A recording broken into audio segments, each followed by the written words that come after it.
What is good, YouTube? Welcome back to the channel. I am OddToxin Gaming, and today I am bringing you the first product opening for the channel. Now, this is going to be a product opening and a product review. So this is going to be for the first two sets that got released in Speed Duels. It's Speed Duels Destiny Masters and Speed Duel Duelist of Tomorrow starter decks. These got released back in 2019, I think it was, 2018, something like that. I remember going to YCS Chicago, and they had actually like events where they were handing out these decks and you got to play with these decks against other players, and then the winners got these cool little coins for doing it. Unfortunately, I always ended up scrubbing out either in the last round or at the first round. Like, I had no in between there. I either lost round one or I lost the final round. And yeah, so it was disappointing, but the cool thing was if you got this deck during that match, you lost. But if you got this deck, you won. So that's usually how it went. I lost anytime I got this, and then I got to the finals anytime I got this, because this deck is incredible compared to this one. But later on, it's like cards that come in this deck are more, meta relevant than cards that come in this one. So without further ado, we're going to just jump into the Destiny Masters one first. Again, this is going to be a review, so I'm going to go over cards that I feel like are I guess cards that will continue to be in Speed Duels, cards that you should look out for, cards that you should invest in if you haven't already. Personally, I think you should invest in these in general, because these are like, I think $30 to $40 as they sit right now, and that's like insane because, you know, they're only like 2 years old at this point, 3 years old, and yeah, so you get a bunch of cool stuff with this. You get your 3 decks, and I honestly was very surprised that they didn't continue to do this with the starter decks. Like, give you these like cool little boxes that they come in. Like, this is A1 top tier packaging right here. It's very cool. You have your little list on the back. They're 20 card decks, and then like you and your friends can like divvy them out and just play them. It would have been really cool to see this was like as like a continuation with the game. But you also, not only that, you get this cool little playmat, which actually came out as a Colossus playmat for OTS events, which was pretty cool. And it's really nice. Same playmat for both boxes, you know. And then you get these little ultra rares here, which are like really, really cool. So your ultra rares in this are really neat because it's Shard of Greed, which in my opinion isn't really one of those cards we're going to be seeing a lot of in Speed Duels. We didn't see a lot of it from the beginning, and we probably won't see a lot of it now. Mostly with Breaker and Cosmic Cyclones being into it. The Golden Apples, this card I feel like has a lot of potential in Speed Duels in general. Being able to special summon out your token whenever you take damage and gain back that life damage. I actually used it as a side deck tech versus Moss for the longest time, and so I feel like this card could actually be like a card you see more often in the game. And then lastly is Mimicat, and this card I don't think has done anything in Speed Duel since its release. I feel like the Toon deck in general just doesn't play this card. But I do, however, think it's a really cool card for the TCG, because this deck is more playable in the Toon TCG deck. And that's just because you can target a card in your opponent's graveyard and special summon it to your field, or if it's a spell or trap card, you get to set it. So you take cards out of your opponent's graveyard with this, and I think that's really cool. But yeah, those are your ultra rare cards. Each one of them, if you look, have these little codes on them, and it kind of lets you know which deck it goes into. So there's going to be one with the SSO1 or ENVO2, ENVO1, and ENVO3, and all 3 of these are going to have those on it, I feel like, or if I remember correctly. But we'll start with Yugi first. And it has this little tear here. You just open it. It's real nice and crisp. And then you just pull it right out. So starting off with the skills, we have Power of Dark, which was, I feel like, one of the first skills that actually came out in Duel Links. Power of Dark. I think this is Yugi's first skill in Duel Links. But all it is a field spell skill that gives you 200 attack and defense to all your fiends and spellcasters on the field, and makes all of the fairy monsters on the field lose 200 attack and defense. So it's nothing too incredible, but it's still very cool. Next is Destiny Draw. This was one of those skills that I saw high potential for whenever the game first came out, but it just, didn't do anything. I think it could probably do something now or later on, especially with like fusion monsters coming out and us needing to get specific cards or specific combo pieces. So Destiny Draw could see like something come up in the future with that. But it's a real simple skill. If you lose 2,000 more life points, you can activate the skill during your draw phase, search your deck for any card in your deck, and then reveal it to your opponent and add it to your hand instead of drawing. And if you do that, flip this skill over. So you get to use this skill usually once per duel, but if you say Golden Ladybug and you take life points twice, you can use it twice per duel. But it will allow you to search your deck for literally any card, reveal it to your opponent, and then you get to keep it for the remainder of the duel or until you use it or whatever, which would be really good to get your fusion pieces with the Battle City box coming out. Or not Battle City box, the GX box coming out here in March. Lastly, it's Final Draw. This card is pretty much the same thing as what you just saw, except with a steeper cost. I don't think this skill is good, and nor do I think it will ever get used. Activate this skill during your main phase. Once per turn, during your turn, you may place a counter on this skill. If it has 3 counters, then you can draw a card. If it has 3 more counters, when you would draw a card, you may search your deck for any card and add it to your hand instead. At the end of this turn you use this skill, you lose the duel. That's the steep cost that makes this skill so bad. And so I don't think this skill was ever actually going to be played. Probably shouldn't invest into it. If you want to try to make a deck based around it, go for it. It's just, I don't think the cost is worth it. But going into your monster lineup, we have a Dark Magician here. And Dark Magician is super cool to have in the Yu-Gi deck. It's like obviously going to be there.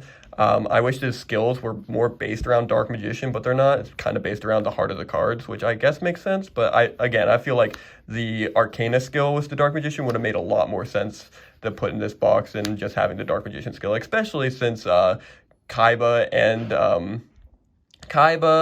Shizu, Pegasus, Joey, and Mai all got archetype-specific skills, and then Yugi's just like, we have the heart of the cards. But yeah, Dark Magician's in here. Feral Imp, we get, I think, 2 Rogue Doll, which was really weird. So you get 2 of these things in this one deck, and that's really cool. And then you get Dark Magician Girl, which makes sense for your Dark Magician cards. And then 2 Legion the Fiend Jester, which I feel like it was, ooh, these are off the screen. 2 Legion the Fiend Jesters, which were, I feel like, the main card for the Dark Magician deck, because you get to tribute summon a spellcaster monster in addition to your normal summon. So you just summon this, summon the Dark Magician Girl, and I think it also searches, doesn't it? Yeah, if it's sent from the field to graveyard, add a spellcaster normal monster from your deck or graveyard to your hand. So it was really cool to see. The Stern Mystic, again, this card is one of those cards we'll never really see play. Double Custom. And then Blue Dragon Summoner. So that's our monster lineup. And like I was saying, these cards are like the main cards. I feel like that Dark Magician could still play this card. It's still very good. Dark Magician Girl is a good investment. So if you guys want to pick that up, I would definitely recommend it. And Blue Dragon Summoner is also a cool card because you just get to search a warrior, spellcaster, or dragon monster when it's sent from the field to the graveyard. So say we get a generic card in the future that's just like wind, like Elemental Hero Tornado, I think it is. It takes a wind and an Elemental Hero. Fusion summon that, and grab your normal Elemental Hero in the hand. That'd be sick. For the spell lineup, let me clean up these monsters first. For the spell lineup, we got Thousand Knives, Sage of Stone, Dark Magic Attack, Ruryoku, Tribute Doll, and Wonder Wand. Out of all this, the only ones that I would really keep an eye out more than anything with this is probably going to be Tribute Doll and Wonder Wand. I don't think any of the other one matters. Ruryoku could be good for your decks if you want to use it. They'll have a cheap like spell card that can out monster cards, but personally I feel like there's a lot more better spell cards in this game that are probably just as much as this card. So again, the Wonder Wand and the Tribute Doll, those are probably going to be the cards you're going to be seeing more often. Tribute Doll more so for the Serpent Night Dragon deck. The Serpent Night Dragon skill is insane. I still think it's probably one of our best skills in the game. And then Wonder Wand because like drawing 2 in this game is insane. And then for our trap lineup is Light Force Sword, Magician Circle, Magic Jammer, and 7 Tools of the Bandit. These cards are both really good. Again, probably don't have to invest into them. They're never really going to go up or anything, but it would be cool to have like a play set of them sitting around for side deck techs or main deck cards, especially if we get the counter fairies in the future. This would be really sweet. Light Force Sword sucks, and then Magician Circle pretty much tunes out the Dark Magician Girl, and then, you know, you get 2000 Beater, use Sages of Stone, which did come in this, and special summon your Dark Magician for practically free. Alright, so next on this list is going to be the Pegasus deck. I love this little tab here. And his skills, I feel like I said before, are more geared towards Pegasus than anything. So we get its Toon World, which is just starting the game with Toon World on the field, which I think this deck absolutely needed. I just feel like it should have been more. Maybe this is fine for the beginning, but whenever they redid the Pegasus decks, I feel like they could have made something better. Like, is it Toon Kingdom? Maybe? Konami, if you're watching, give me Toon Kingdom. Mind Scan is really cool. I personally think it's the worst skill out of Pegasus' skills that we've been giving, but it's still cool, you know? At the third turn, if your life points are 3,000 or higher, you may look at your opponent's set spell and trap cards at any time, and if your opponent drops below 3,000, flip this skill over. And then there's Millennium Eye, which, in my opinion, is the strongest one of these three skills. Millennium Eye is, like, I think one of my favorite generic skills in Speed Duels at the moment, besides Switcheroo. And this card just says at the start of the duel, look at your opponent's hand, and you can choose to have that player shuffle those cards into the deck and draw a new hand. So you get to either A, have complete knowledge of your opponent's hand, or B, make them mulligan a good hand. And I just think that's really powerful. This skill is like actually insane. It really does give you the Millennium Eye-esque skill to it, and I like it a lot. So this skill could probably be something in the future. Next is going to be the Rogue Doll. Thank God we didn't get 2 more copies this time, but we do get 3 in this set, which I think is crazy. But we do get 2 copies of Toon Alligator, the best Toon monster in the game. My friend Eric, this is his main boss monster. Parrot Dragon, which is really cool. I think this is the strongest level 5 tribute dragon monster we get in this. No, because I think Luster Dragon number 2 comes out. It is Kaiba's deck. And then we have the Dark Rabbit, which makes sense for the Pegasus deck. Going into our Toon effect monsters, we get 2 Toon Mass Sorcerer, which is really cool. This card says whenever it attacks directly, your opponent, or you draw 1 card, or does damage to your opponent, you draw 1 card. So it's really cool because all Toon monsters can attack directly, except for Toon Alligator. He's his own unique card. But all Toon effect monsters can attack directly as long as you have Toon World and your opponent doesn't control Toon monsters. The next card on our Toon lineup is Toon Mermaid, which I think most Toon decks right now in Speed Duels are playing. This card's insane because it special summons itself from your hand, so you can either use it for a tribute or have multiple copies on your field, so your opponent has to out multiple copies, or they get attacked directly next turn. So this card's really cool. Definitely recommend investing into this one more than the Toon Mass Sorcerer.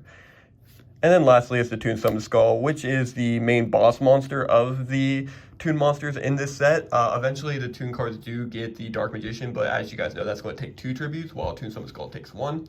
And this card, in my opinion, is cool, but not as cool as a Dark Magician. And it's the only Summon Skull we have in Speed Duels, which is also really interesting to think about. Because we don't actually have the regular Summon Skull. But yeah. If you don't know what it does, it's just the same thing as any other Toon monster, except it's considered an Archfiend card, and it says whenever it declares a direct attack, you pay 500 life points. So yeah. Next on our lineup is the Relinquished card, which is, if you guys play Speed Duels, you know that it's still a competitive card today. I recommend picking this card up. I don't think it's going to cost any more value than the other ones that are released. Maybe more because it would be a first edition SSO1. So yeah, I would pick it up. It would be a nice little penny stock to have, at least for a little bit. You have it in the spell lineup.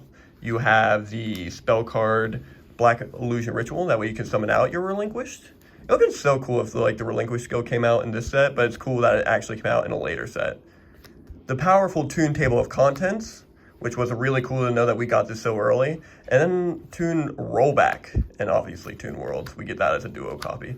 Toon Rollback is really cool because it's pretty much the win condition to this day of Toons. You just target a Toon monster you control and it gets to attack twice. So I've been watching Tetramaster on Dueling Book play Toons lately, and it's been so funny to watch because he'll use Toon Rollback and then attack directly twice with Toon Mermaid, and the opponent can't do anything. Like, do you want to waste your Book of Moon on that? It's like, you gotta. If you don't, you lose the game. It's so funny. You have the Yami, which is weird that's in this deck and wasn't in the Yugi deck, even though he had the field spell skill. You have the Sword of the Deep-Seated, which I think has been used before in competitive play. I don't think it's used much now. You guys can pick it up if you want. Personally, I don't think it's going to go up in any sort of price, but it's cool because whenever it's sent to the graveyard, you place it on top of the deck. And then your trap lineup is Toon Defense, which protects your Toon monsters but creates it into a direct attack. And I think it's level 4, yeah, Toon monsters, level 4 lower Toon monsters. Jar of Greed for the draw, and arguably probably the best trap to come out in these sets, Wild Tornado. Not the best, but the best out of these 3, outside of, I guess, the Golden Apples. Wild Tornado is really cool because when it's destroyed by card effect, you target one face-up monster on the field and destroy it. This even means when you use your own breaker to pop it, it can destroy a face-up card on the field. Or you target one face-up spell or trap card while it's set, and then you can destroy it. So it gets rid of like the Union hanger and then the magnetic field.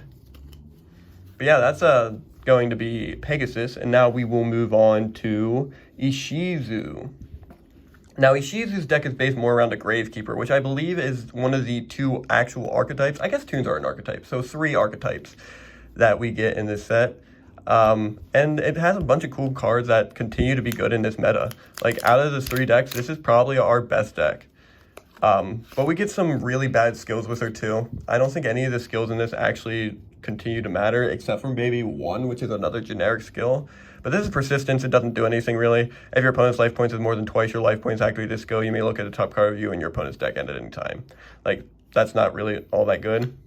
There's Gravekeeper's Lot. If you lose 1,800 or more life points, you can activate this skill during your next draw phase. During your draw phase, search your deck for a Gravekeeper card, reveal it to your opponent, add it to your hand instead of drawing it, and if you do, flip this card over. So this is the reason why I don't like this skill at all, is because we have Destiny Draw. And Destiny Draw is just this skill, except you can search any card in your deck. So why would we use this skill? I don't think really Konami was thinking about that. It's a 200 life point difference, yeah, but like, it doesn't matter. It really doesn't. And then lastly is probably the best skill out of these 3, which is Millennium Necklace. And it says at the start of your opponent's turn, before they draw, you can look at 3 cards from the top of their deck and rearrange them in any order. So you get to pick what their future is going to be. And the bad thing about this skill is you can only use it once per duel, but I could only imagine if you could use it at any point in time. Just keep stacking the bad cards to the top of the deck every single turn. So yeah, it's only a once per duel skill. It's rearrange them at any point in time. But after getting a speed duel, this was actually a really cool skill. Getting into our Gravekeeper monsters, we got Gravekeeper's Curse, which inflicts 500 damage when summoned. 2, Gravekeeper Spear Soldier, which inflicts piercing damage when it attacks a defense monster. 1, Gravekeeper Vassal, which says any battle damage this card inflicts to your opponent is effect damage instead, so it sucks. Gravekeeper's Chief, this guy says when he's tribute summoned, you special summon a Gravekeeper from your graveyard. Gravekeeper's Cannon Holder, which says you contribute a Gravekeeper monster you control and then inflict 700 damage to your opponent. Gravekeeper Assailant, which says whenever this card attacks an opponent's monster, you can change its battle position or a monster on the field's battle position as long as you control Necro Valley. And then 2 Gravekeeper's Priest, which say this card is considered Necro Valley while face up on the field. 1 Gravekeeper's Recruiter, which is arguably the best level 4 or lower monster we got. It can search any of your pieces. It's going to be super good as the format goes on. And then lastly, Shaman and Oracle. Oracle is your main boss monster. This card is insane. It has 3 different effects that you can choose from, and you contribute it by just tributing one Gravekeeper monster you control. So this card says you can either make a gain attack equal to the combined level all monsters tributed for its tribute summon times 100, which isn't the greatest. Destroy all set monsters your opponent controls, or all monsters your opponent controls lose 2,000 attack and defense. So this card is really, really good in that aspect because you get to tribute it, and when you do, you get to make them lose 2,000 attack and defense, and then attack over them potentially for gain. To end the monster lineup, we also have 1 copy of the Cat of Ill Omen, which says when it's flipped, you get to add a trap card from your deck and place it on top of your deck. And if Necro Valley is on the field, you can add that trap to your hand instead. So it's really neat. Getting into the spell lineup, Necro Valley doesn't come in this deck, which is fine, because that card is a walking floodgate. We don't want floodgates and speed duels. So eventually we do get Necro Valley as a skill, but it's not even Necro Valley. It's just a skill that says its name is Necro Valley, and Gravekeepers you control gain 200 attack and defense. But our spell lineup is Gravekeeper Steel. This card says you get to target 2 Gravekeeper monsters in your graveyard. Add those targets to your hand. This effect cannot be negated by the effect of Necro Valley. So you just recruit Gravekeepers from your graveyard. Hidden Temples of the Necro Valley, which I've done a video about this card before. This card says you get to activate only if you control a Gravekeeper monster in Necro Valley, and then neither player can special summon monsters except Gravekeeper monsters. So this card shuts off like main meta decks. It's an anti-meta continuous spell. The only downside is if Gravekeeper's monster or Necro Valley is on the field is destroyed, this card's destroyed too. This is one of the few quick play spells we got in these sets. It's Sabic's Blessing. This card's not that great. If your opponent inflicts battle damage to your opponent by a direct attack, gain the same amount of life points. So this is kind of like a golden apple, but you know, not. And then Blast Hell by Tribute, which has long been one of our side deck techs that a lot of people use. This card is Mirror Force if it tributes summon monster attacks, so you destroy as many face-up attack position monsters as they control. And if you do, you inflict 1,000 damage to your opponent for each one. Rite of Spirit, which is our haunted, called a haunted for the deck. You target a graveyard monster in your graveyard, special summon that target, and this card's activation and effect is unaffected by Necro Valley.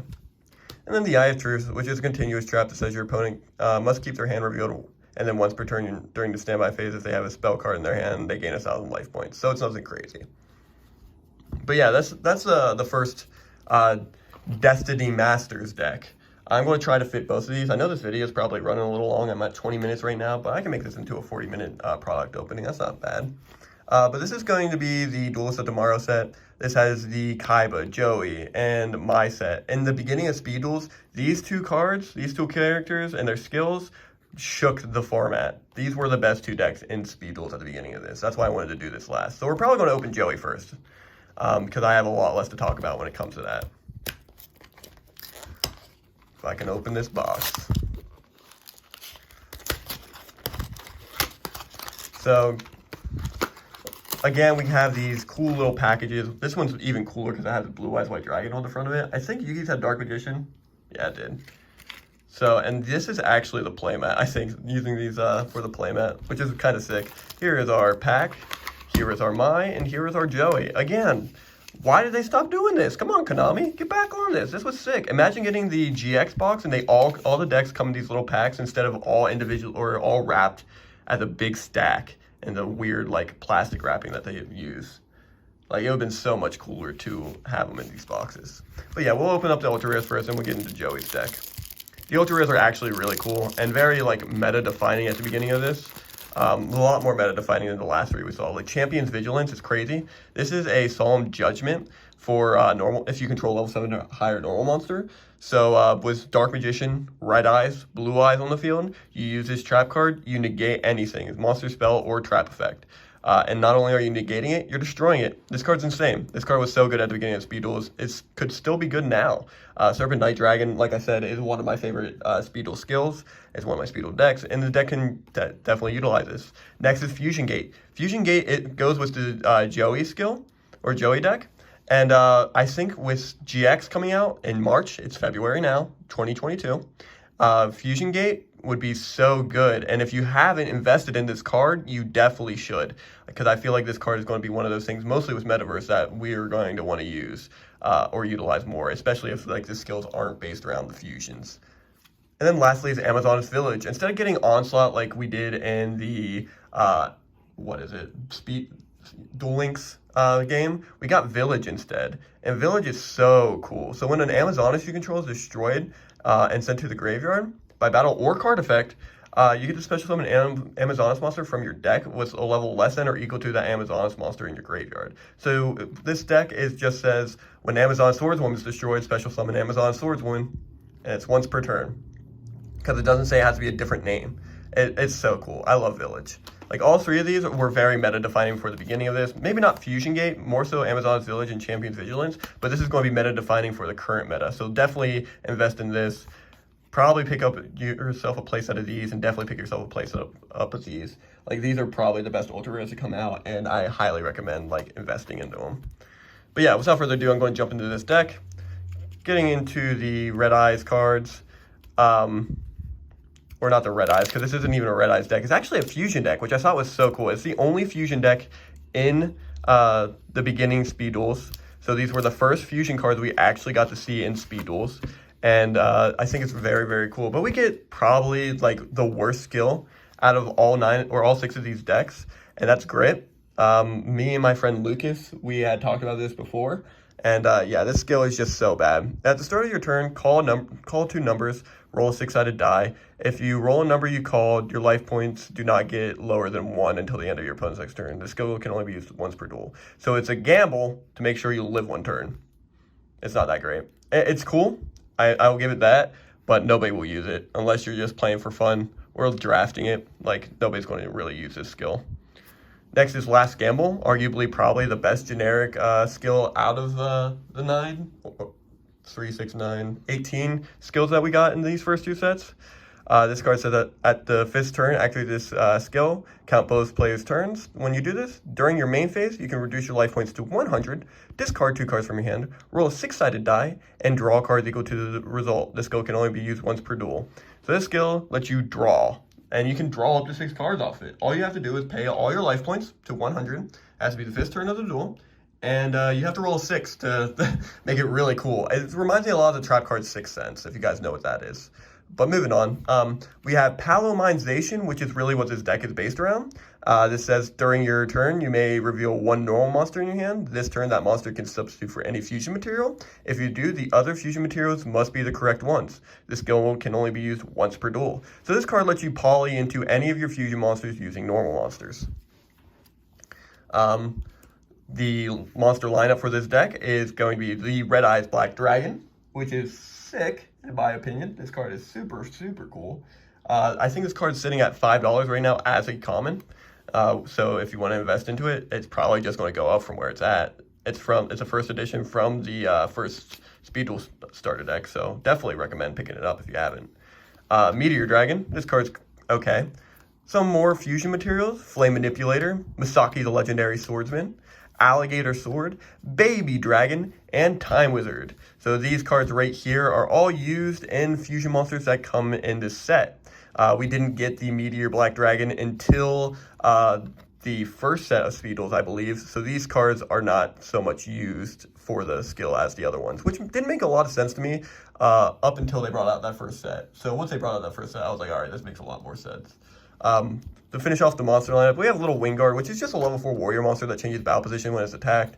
Copycat, which makes a monster on the field, and it's like it copies a monster's stats on the field. And then Gearfried the Iron Knight, which it was really cool during like the beginning of Parasite's format, because people would use Gearfried and then use their Parasite to equip it to their Gearfried, blow up their Parasite, and then summon their Moss. It was a really cool tech. Moving on into the spell lineup, we have Polymerization as a 2 of copy. We're not playing 3 in this, which doesn't really make a lot of sense to me why they didn't give us 3 if our skill is supposed to be based around it, but I guess it makes sense. And then we have Stray Lambs, which is kind of like our scapegoat of this, but much, much worse. Legendary Sword, Sogan, Dicefoon, and Graceful Dice. Dicefoon and Graceful Dice, in my opinion, are probably one of the better cards to start off the format. Graceful Dice because it manipulates your monster's attack and defense as a quick spell, and then Dicefoon because it destroys spell and trap cards on the field as a quick play spell. It's just you roll a dice, and it, depending on what you roll, is how many you destroy, or if you roll a 1 or 6, you take 1,000 damage. So, moving on to the traps, we have Skull Dice, Kunai Wish Chain, which was one of our best paddle traps in the game when this first released, and Red Eye Spirit. That way you can Monster Reborn your Red Eyes when it's destroyed, which doesn't really do anything now at the start of this, but whenever the game continued to evolve, this card became more powerful. Our fusion monster lineup is the Flame Swordsman, an 1800 beater, the Alligator Sword Dragon, a 1700 attack point monster that can attack directly as long as your opponent controls earth, water, or fire monsters, and Salzin Dragon, which is a very anime nostalgic monster card. 2400 attack points, and with Polymerization, it's super easy to summon. I like it a lot. Moving on into, I guess, let's go with because, you know, these were the best 2 decks at the start of Speed Duels. Like, oh my god, I remember playing Speed Duels and playing the Chicago event and knowing that if I got this box and this box instead of this box, I was going to lose, just because of these 2 decks right here being in the same exact box.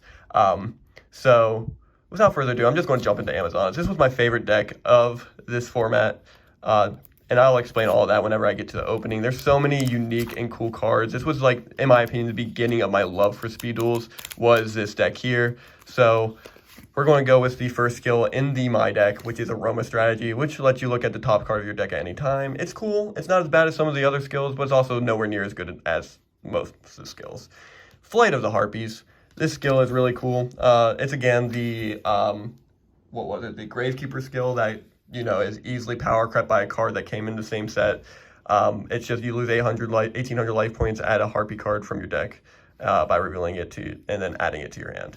So yeah, and then lastly is the game-changing skill, the beginning of the Speed Duel format, Tribal Synergy.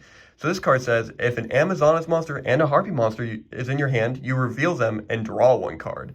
Insane. If you control an Amazon's monster and a Harpy monster, you draw 2 cards, which is even more crazier.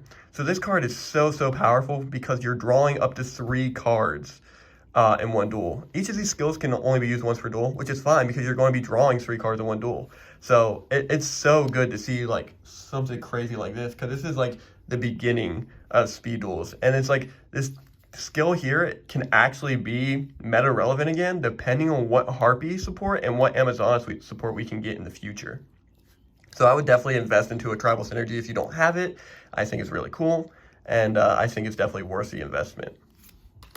Starting off with our Harpy ladies, we have Harpy Lady 1, Harpy Lady 2, and Harpy Lady 3. If you don't know what these ladies do, this one gives your wind monsters 300 attack. This one's whenever it destroys a effect monster by battle, or any monster I feel like, it negates the effects, so stop the man-eater bugs. And then this card says when it's destroyed by battle, the monster that destroyed it can attack for 3 turns. And then we play 1 Harpy Lady sister. So we play a total of 4 Harpy Ladies in this deck. Moving on to the Amazonas monsters, we have Chainmaster, which I feel like is the worst, and it's not even that terrible.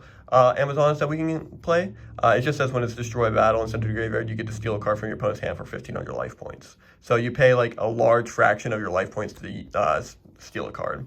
Amazonas Swordswoman, which is still used in the meta to this day. This card is insane. Your opponent takes any battle damage involving this card. So yeah, it's like really good. Smash it into your opponent's moss, they take 2,000 damage kind of ordeal. Match it with the village that we talked about earlier and bring out another one. You're winning the game with this if they're playing moss. Lastly is Amazonas Sage.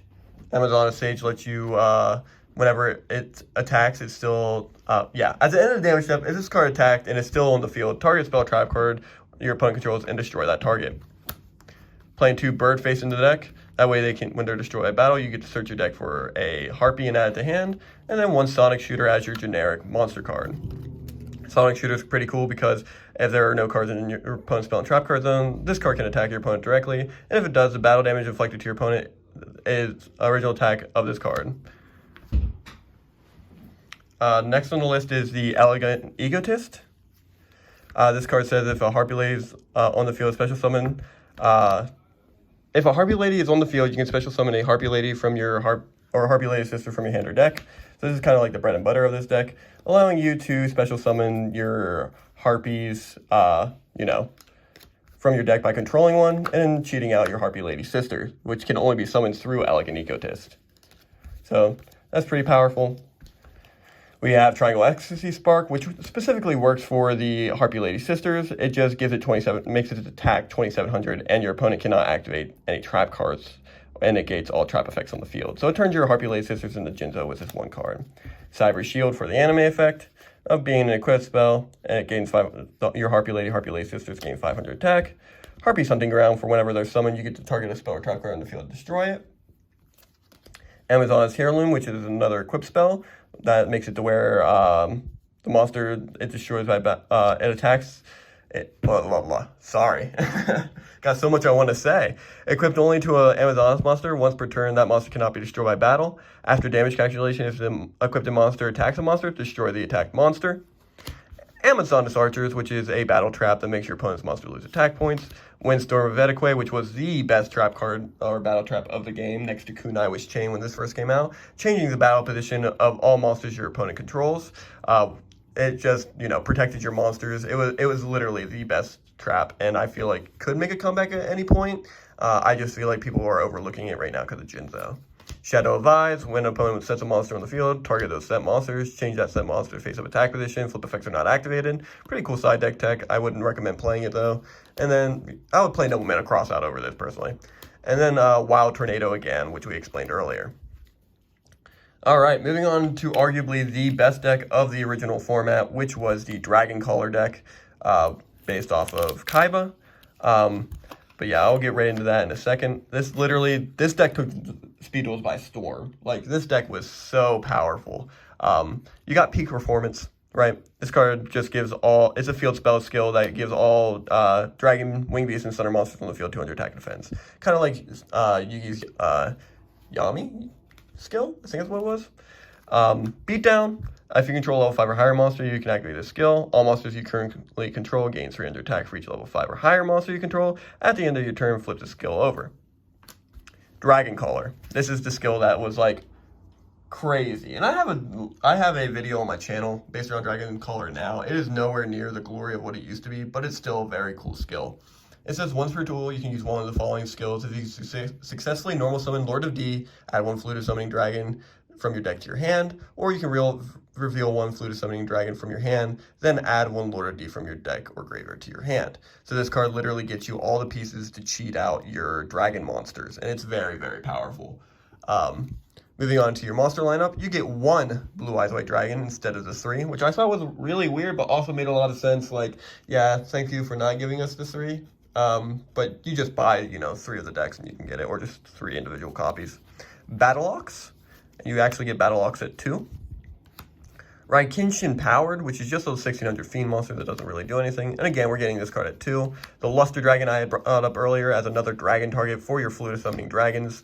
And then we're getting into the skill, the Lord of D at 2 with Dragon Caller. When this card's normal summon with this skill, you get to add the Fluted Summoning Dragon to your hand. So that's very, very cool. And you get to use that skill once per duel. Twin-Headed Behemoth.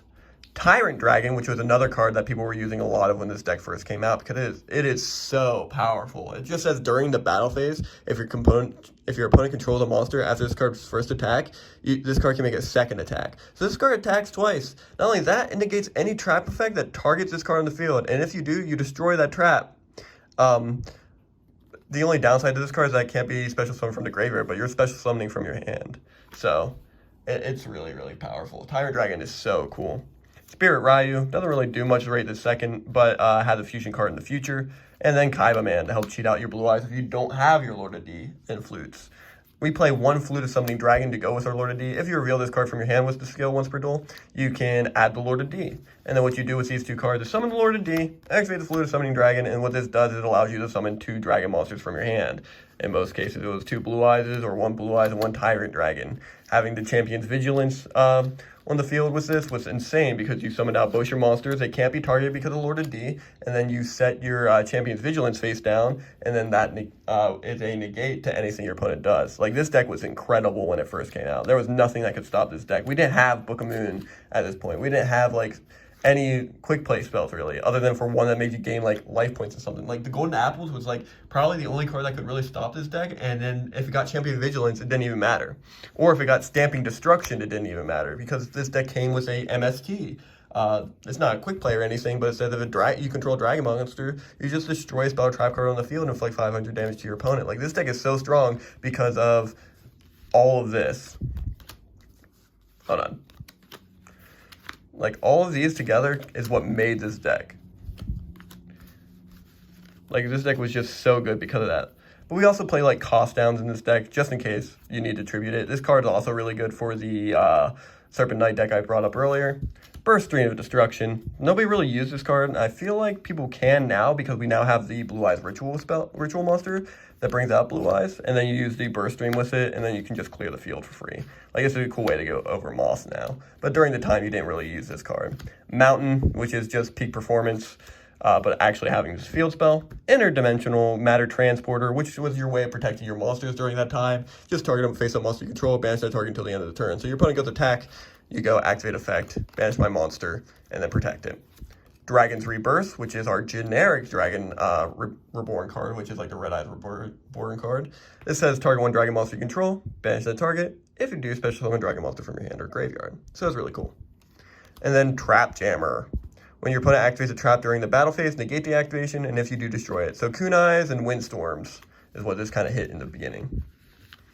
But yeah, if you guys like this type of content, if you want to see me open up more products for the channel, because I have plenty more sealed products that I can be opening up for you guys, then, leave a comment in the comment section down below. Let me know that you guys want to see it. Like the video, subscribe if you haven't already, and I want you all to look forward to the next segment coming to my channel, which is going to be the Speed Duel Progression Draft Series, which is going to be me and 3 of my other friends sitting around the table, drafting a bunch of cards like Magic Draft, and then building decks, and then playing against each other. Kind of like in a tournament-like setting, like four-person tournament-like setting, something that you and your friends could do yourself if you get like the GX box, or if you have a full set of the Battle City box at home, or if you just have these decks just sitting around at your house. Like, it's just one of those things where I've been playing Speed Duels like this pretty much since Speed Duels has started. And I think everybody should try playing Speed Duels like it because it's so fun. But yeah, look forward to that type of content to come in the future. I don't know if it'll be the same week that I release this or not. Really is going to be a lot of editing. But yeah, I hope you all have a great day. I'll see you all next time. All right, bye-bye.